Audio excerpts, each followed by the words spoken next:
pemirsa Bingkai Pendidikan, apa kabarnya nih? Tentunya pasti baik-baik saja kan? Pada episode kali ini, Maria akan mengajak pemirsa untuk melihat sistem pendidikan yang ada di Politeknik Pembangunan Pertanian Manokwari. Seperti apa kampus Polbangtan Manokwari? Terus ikuti saya.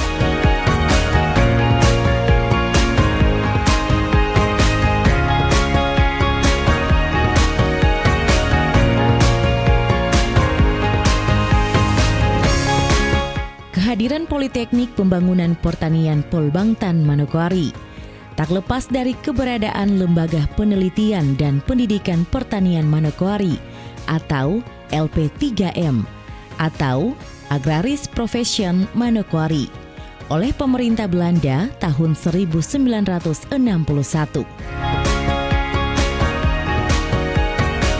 Pada awal 1963, masa peralihan kekuasaan dari pemerintah Kerajaan Belanda kepada pemerintah Indonesia, terjadi kekurangan tenaga, terutama di bidang pertanian. Hal tersebutlah yang mendasari didirikannya Sekolah Pertanian Menengah Atas atau SPMA Manokwari di bawah LP3M Manokwari. Diresmikan berdasarkan Surat Keputusan Menteri Pertanian nomor 21/MP/65 tanggal 30 Januari 1965 yang berlaku surat tanggal 30 Januari tahun 1965 yang terdiri dari 3 jurusan, yaitu pertanian, peternakan, dan kehutanan. Pada saat itu, kepala sekolah dijabat oleh Trito. Selanjutnya pada tahun 1987, terjadi perubahan nama dari SPMA menjadi SPP atau Sekolah Pembangunan Pertanian Manokwari yang berkampus di Reremi. Dalam perkembangannya, untuk menjawab kebutuhan akan tenaga penyuluh dan peningkatan SDM pertanian, khususnya di kawasan timur Indonesia, maka berdasarkan keputusan Presiden Republik Indonesia nomor 58 tahun 2002 tentang pendirian Sekolah Tinggi Penyuluhan Pertanian Medan, Magelang, Goa, dan Manokwari.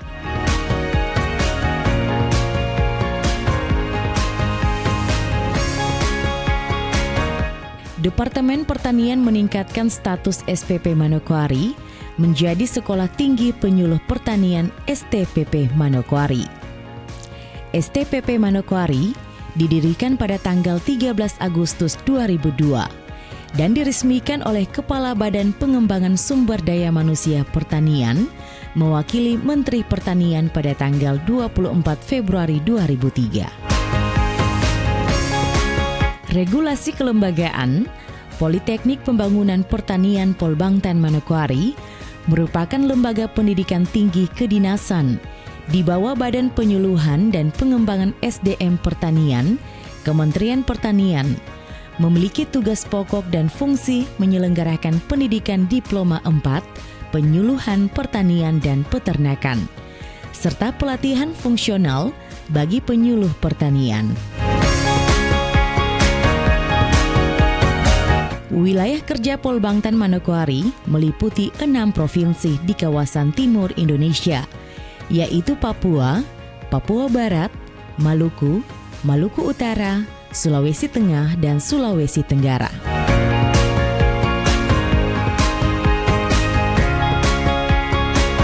Polbangtan Manokwari memiliki 3 program studi, yaitu penyuluhan pertanian berkelanjutan, penyuluhan peternakan dan kesejahteraan hewan, dan teknologi produksi tanaman perkebunan.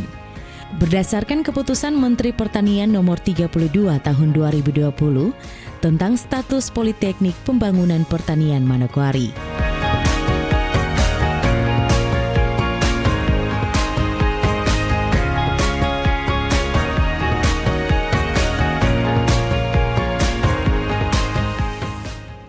Pemirsa, untuk mengetahui bagaimana sistem pendidikan yang ada di kampus Politeknik Pembangunan Pertanian, saat ini saya sudah bersama-sama dengan Wakil Direktur 2, di mana beliau akan menjelaskan sistem pendidikan yang ada di kampus ini. Bapak, apa kabar? Baik, Maria. Pak, bagaimana sih sistem pendidikan yang ada di kampus Pol Bangtan ini? Mungkin Bapak bisa jelaskan sedikit. Baik, sistem pendidikan di Pol Bangtan Manokwari atau Politeknik Manokwari ini kan perpanjangan tangan dari Kementerian Pertanian, di mana sistem di sini adalah 70-30, di mana 30 adalah bersifat klasikal, kemudian 70% itu ada di lapangan.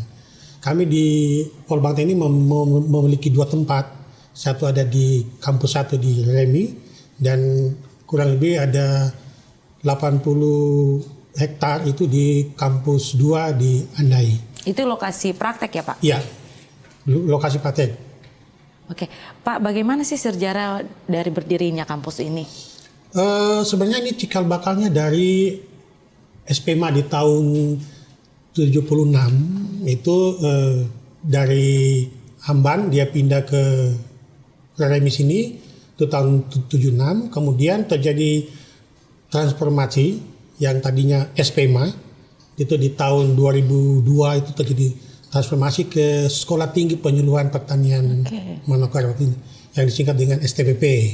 Nah, dengan berjalannya waktu, dengan perkembangan pendidikan itu ada lagi terjadi transformasi lagi dari STPP menjadi Politeknik. Jadi terupgrade itu siapa? Ya, jadi dia dulunya kami memiliki 2 prodi. Setelah itu dengan adanya kita beralih ke Politeknik, kita memiliki 3 prodi.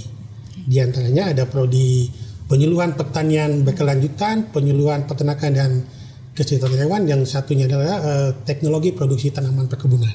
Nah, itu. Untuk mahasiswanya sendiri totalnya berapa di sini Pak? Untuk total mahasiswa sampai saat ini kurang lebih 450-an, di mana ada terdiri dari beberapa yaitu dari orang asli Papua, kurang lebih ada 60%, sisanya itu ada dari Jawa, ada dari Sumatera, kemudian ada dari Sulawesi. Nah, Pak, yang menariknya nih di sini ada untuk kelas PPL ya untuk. Ya, kami di sini selain reguler, ada juga namanya rekognisi pembelajaran lampau. Jadi kita memfasilitasi para penyuluh yang dulunya pendidikan di SPMA itu kita mengupgrade sehingga dia minimal itu di D4. Nah, ini karena di saat ini sekarang itu ke pegawai itu harus minimal D4 karena untuk P3K juga harus minimal D3, tapi di Polbang ini kan cuma ada D4 sehingga mungkin lebih tinggi. Dia setara dengan S1 sebenarnya. Oke. Pak, kemudian di sini apakah ada beasiswa untuk mahasiswa murni atau seperti apa? Baik, untuk beasiswa sebenarnya Polbangtan ini dibiayai oleh Kementerian Pertanian. Jadi mulai dari dia punya seragam, kemudian sampai dengan dia punya biaya makan itu disediakan oleh Kementerian Pertanian. Makanya kami kalau menerima itu sesuai dengan kuota yang sudah ditentukan, sesuai dengan anggaran. Maksimal kita biasanya 150 per tahun. Oke. Atau per angkatan.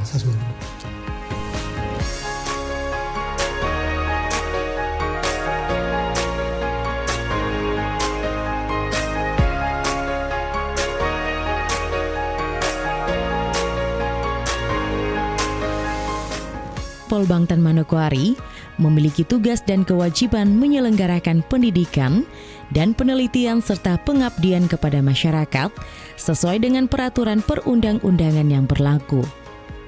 Untuk dapat melaksanakan tujuan-tujuan tersebut, Pol Bangtan Manokwari mempunyai fungsi 1.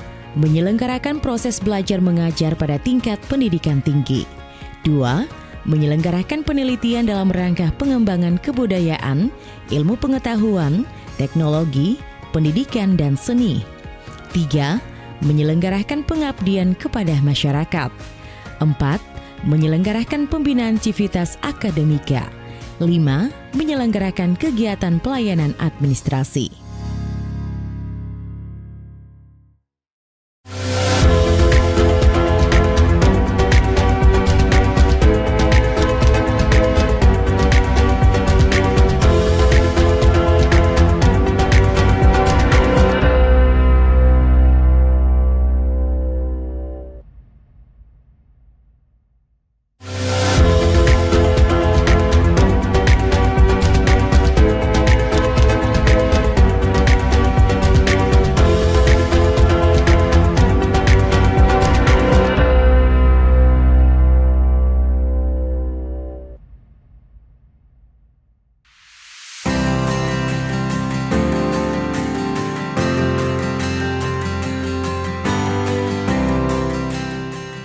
Kampus Reremi Polbangtan Manokwari yang terletak di Jalan SPMA Reremi Manokwari, Papua Barat.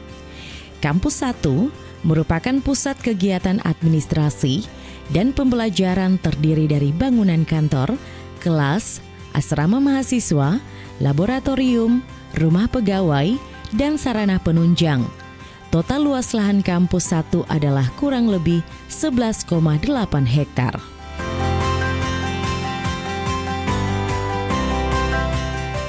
Bagaimana kegiatan-kegiatan mahasiswa yang ada di kampus Polbangtan ini? Untuk kegiatan ini banyak yang kita gunakan karena kami itu yang pertama tadi kami memiliki lahan yang cukup besar, yaitu kurang lebih ada 80 hektar ada di sana. Nah itu kita kolaborasi dengan mata kuliah. Jadi yang tadi saya katakan di awal bahwa ada sistem 70-30 tadi.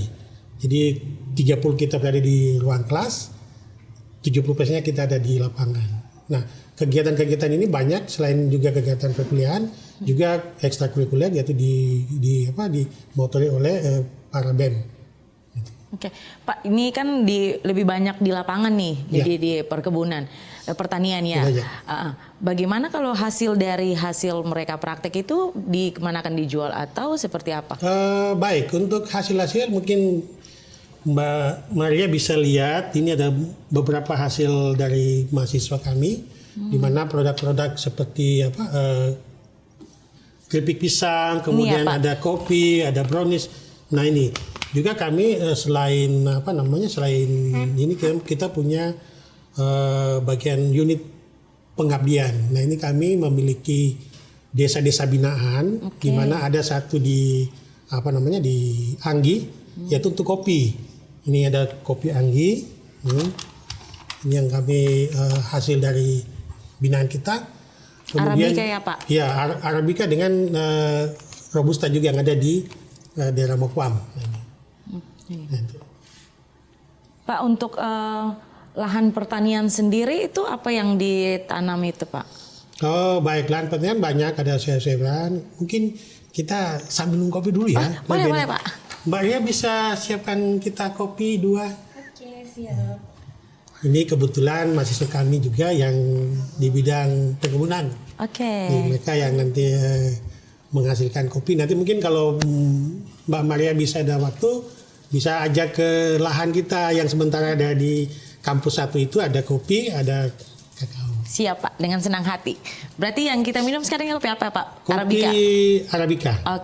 Yang kita siapkan dari bimbingan kita di Anggi, yaitu saudara Bato Inden. Itu kami punya mahasiswa yang kami bina dari dia di Polbangtan sampai dengan sekarang dia ada buka stasiun Podotma di Anggi.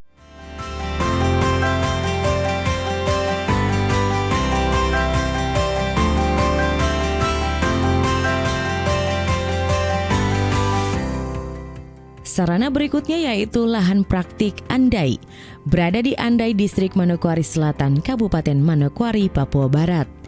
Merupakan pusat kegiatan praktik mahasiswa dan pembelajaran, terdiri dari ruang kelas, asrama mahasiswa, sarana penunjang, dan lahan praktek. Total luas lahan praktek Andai adalah kurang lebih 82,95 hektar. Kemudian, memiliki gedung asrama putra dan putri, terdiri di kampus Reremi dan di lahan praktek Andai, terdiri dari 6 unit, terbagi 3 unit asrama putra dan 3 unit asrama putri, dan 1 unit untuk praktek. Kapasitas asrama masing-masing asrama adalah 40 orang, total kapasitas 303 orang.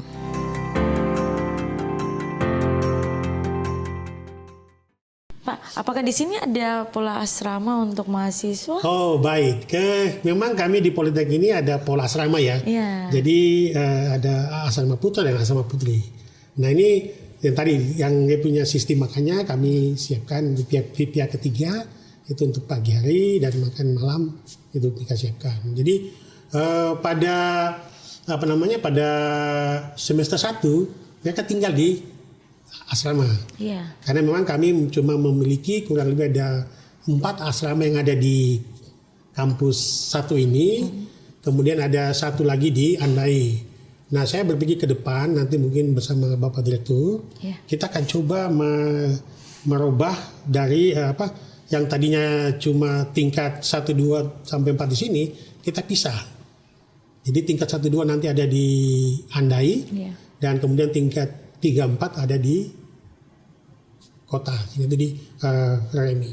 Saya berharap juga mungkin bantuan dari pemerintah daerah, karena kami juga akan mendidik anak-anak putra daerah di sini untuk membantu kami untuk sarana dan prasarana.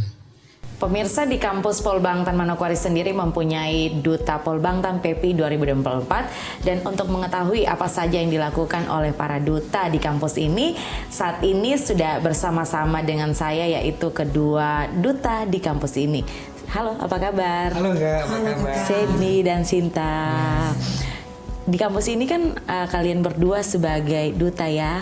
Siap. Seperti apa tugas dari duta sendiri? Mungkin bisa dijelaskan oleh Sandy? Baik, perkenalkan nama saya Sandy Yosua Sarayar. Saya merupakan mahasiswa tingkat 3 Program Studi Penyuluhan Pertanian Berkelanjutan semester 5, dan sekarang saya menjabat sebagai Duta Polbangtan PPI Indonesia tahun 2024. Nah, untuk tugas Duta Polbangtan PPI Indonesia sebagai promotor kampus Polbangtan PPI Indonesia, dan tentunya di sini kami memberikan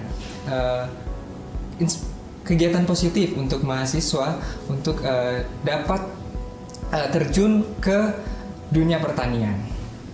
Oke, baik. Untuk Sita sendiri, kegiatan kemahasiswaan yang dilakukan untuk duta sendiri seperti apa? Siap Kak. Sebelumnya, halo teman-teman, perkenalkan nama saya Sinta Tresyadini. Saya mahasiswi program studi penyuluhan peternakan dan kesejahteraan hewan tingkat 3 semester 5. Di sini kegiatan-kegiatan mahasiswa yang kami lakukan sebagai Duta Polbangtan PPI yaitu secara tingkat nasional secara tingkat daerah maupun tingkat nasional, di mana kemarin kami sempat mengikuti kegiatan pameran yang diadakan di 7 Polbantan dan 1 PPI, dan di situ kami melakukan pameran dan kami mendapatkan juara 1. Dan juga kami melakukan kegiatan dengan pengusaha-pengusaha yang ada di seluruh Indonesia, di mana kita sebagai generasi milenial harus meningkatkan job kreator kita untuk menghasilkan suatu pekerjaan di bidang pertanian.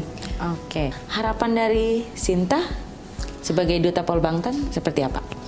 Harapan dari saya sebagai Duta Polbangtan, marilah generasi milenial jangan menganggap bahwa pertanian itu pekerjaan yang kotor dan juga rendah, tetapi marilah kita bersama-sama mencintai pertanian. Kita harus generasi milenial harus memiliki niat dan semangat di bidang pertanian. Apalagi sekarang ini Bapak Presiden Prabowo mau agar di Indonesia kita harus menjadi lumbung pangan nasional, dan kita tidak perlu menerima impor dari luar, tetapi kita harus memperbanyak ekspor. Oleh sebab itu saya mengajak kepada generasi milenial, marilah kita bersama-sama mencintai pertanian. Baik, terima kasih Sinta. Sandy, seperti apa harapannya? Untuk harapan saya ingin semua generasi muda yang ada di Nusantara untuk dapat terjun langsung di bidang pertanian. Jangan menganggap dunia pertanian itu kotor atau tidak bergengsi, karena ketika dunia pertanian itu atau kita terjun langsung dengan pertanian, kita dapat banyak benefit tentunya dari segi wirausaha, kemudian segi untuk memperdayakan masyarakat. Nah, saya punya quotes untuk teman-teman semua. Sixlr pernah berkata, "You don't have to be great to start, but you have to start to be great." Kita tidak perlu hebat untuk memulai, tapi kita perlu memulai untuk menjadi hebat. Baik, terima kasih. Semoga sukses selalu. Siap. Kak Jin pamit lagi untuk jalan-jalan. Terima kasih banyak. Ya. Sampai jumpa Kakak.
Kemudian yang terakhir yaitu rumah singgah atau guest house.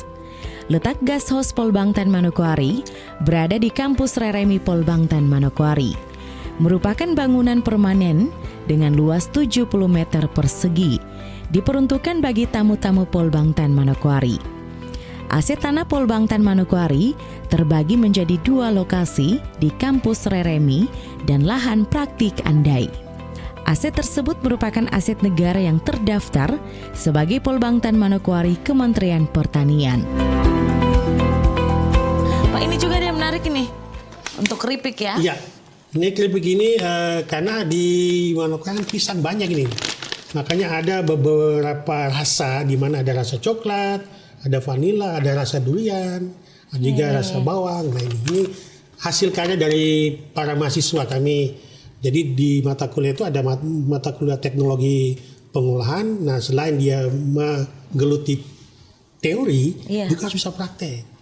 Jangan sampai menang teori tapi praktek tidak bisa. Makanya kami dengan adanya lab, ini memang lab juga kami sudah koordinasi dengan Badan POM sehingga kualitas standarnya itu sudah standar Badan POM. Karena dibutuhkan dunia kerja yaitu skill ya Pak. Betul, karena kami memang di Politeknik itu kami menyiapkan orang yang siap kerja. Yang memiliki skill. Nah kalau skill itu kan tidak bisa langsung jadi. Kita harus terus-menerus kita mengasah. Nah, makanya kami di Politeknik ini bagaimana cara mahasiswa yang masuk tadinya itu 0, dia keluar itu bisa nilai 1. Jadi dia bisa membuat apa saja yang dia bisa lakukan sesuai dengan keinginan dari para konsumen. Oke, Pak, ada juga nih yang saya lihat nih, teh aqua. Baik, ini teh aqua ini kita hasil dari penelitian dosen dan juga kita coba turunkan lagi dalam bentuk teh. Karena sebenarnya aqua ini kan dia memberikan daya semangat ya. Stamina ya Pak. Stamina di mana dulu kita punya orang tua dulu yang di Papua ini kan kuat jalan. Ini karena ada ini tadi, dia walaupun tidak secara langsung dia makan saja, tapi memberikan tenaga yang begitu bagus. Sehingga kami coba coba manipulasi atau kita melakukan cara bagaimana tuh dia cuma dalam bentuk teh. Ini kan kulit ini kita coba bikin jadi bubuk, kemudian kita bikin teh. Jadi diseduh jadi teh ya. Langsung itu. Kan kalau ini kan yang aslinya kan dia dikikis ini. Tapi kalau ini kita sudah rombak lagi jadi dalam bentuk serbuk sehingga tinggal dicelup. Luar biasa sekali Pak. Iya Pak, ngomong-ngomong di sini ada berapa prodi atau jurusan Pak? Untuk prodi kami memiliki 3. Jadi ada 1 jurusan yaitu jurusan penyuluhan pertanian. Di bawahnya ada 3 prodi. Prodi yang tadi di awal saya katakan bahwa ada penyuluhan pertanian berkelanjutan. Kemudian ada prodi peternakan dan kesejahteraan hewan, dan satunya adalah prodi teknologi produksi tanaman perkebunan. Kenapa kita ambil itu? Karena di Manokwari itu kan dulu terkenal dengan adanya kakao. Nah ini kita mau mengembalikan itu karena kita juga kerjasama dengan koperasi yang ada di Lansiki ya. Nah itu kita mau kembangkan karena di situ ada kurang lebih 12 varietas yang kalau saya pernah ketemu dengan mereka itu sudah bisa tembus ke luar negeri. Ini makanya kami bagaimana menyiapkan tenaga-tenaga kita ini untuk bisa ke sana.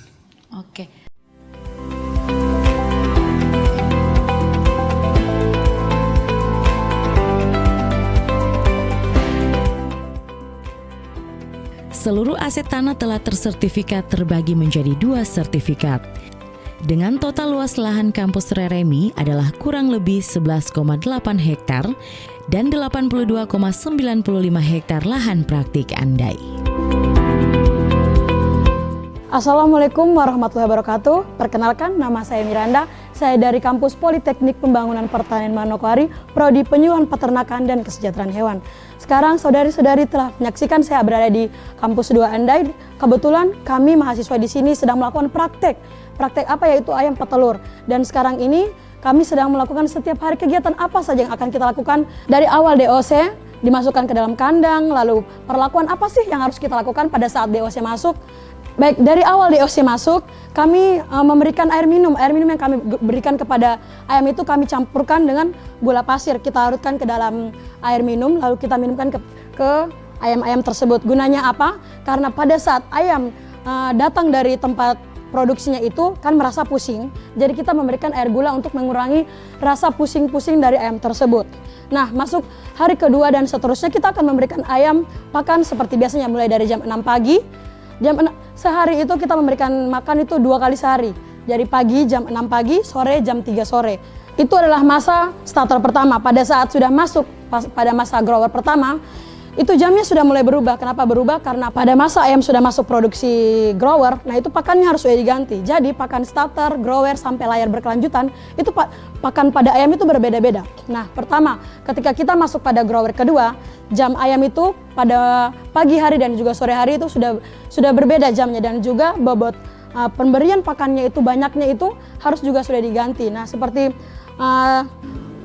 pada saat masuk fase grower kedua, ayam itu diberikan makan pada saat jam 7 pagi. Kemudian sore itu diganti dari jam 6 sore itu diganti menjadi jam 4 sore. Karena pakannya itu sudah berbeda dari masa starter dan juga grower kedua. Seperti yang teman-teman ketahui, sebelum ayam masuk ke dalam kandang, kita harus sudah menyiapkan vaksin agar ayam-ayam tersebut tidak mati. Nah, vaksin yang kita berikan pertama adalah vaksin gumboro, bisa gumboro dan juga bisa laksota. Pada saat ayam masuk pertama juga bisa diberikan Vita Stress. Kenapa? Karena ayam itu dalam perjalanan pasti mabuk. Nah, kalau kita berikan air gula juga boleh. Itu pada saat air gula itu kita berikan pada saat awal DOC itu masuk ke dalam kandang. Setelah hari berikutnya, air dari air minum ayam tersebut kita bisa campurkan dengan Vita Stress agar ayam tersebut tidak mudah stres ketika beradaptasi dengan lingkungan yang baru saja mereka datangi. Kemudian kita melakukan vaksin, bisa vaksin gumboro A, kemudian masuk minggu berikutnya vaksin ND, Lasoto, dan juga gumboro B. Kemudian kita juga memberikan Vita Chicks kepada ayam tersebut, biar ayam tersebut tetap fit dan juga terjaga kondisi daya tahan tubuh ayam tersebut. Karena apa? Karena ayam tersebut masih sangat kecil. Ketika kita masuk pada saat fase grower, nah kita sudah tidak memberikan Vita Chicks. Kenapa? Karena masa produksinya itu sudah berbeda seperti pakan tadi.